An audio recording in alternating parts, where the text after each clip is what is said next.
అసలు ఏముంది ఊర్లో? మమతలు పంచే ఊరు ఏమిటి దానికి పేరు పల్లెటూరేగా ఇంకెవరు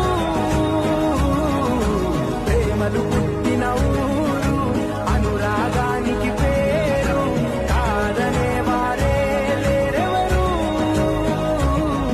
మెల్లగా తెల్లారిందో ఎలా వెలుతురే తెచ్చేసిందో ఇలా కోసి నవ్వులతో మెరిసే పసి పాపల్లా చేదతో బావులలో గలగల చెరువులో బాతుల ఈతల కళ చేదుగా ఉన్న వేపను నమిలే వేళ చుట్ట పొగ మంచుల్లో చుట్టాల పిలుపుల్లో మాటలే కలిపేస్తూ మనసారా మమతల్ని పండించి అందించు హృదయంలో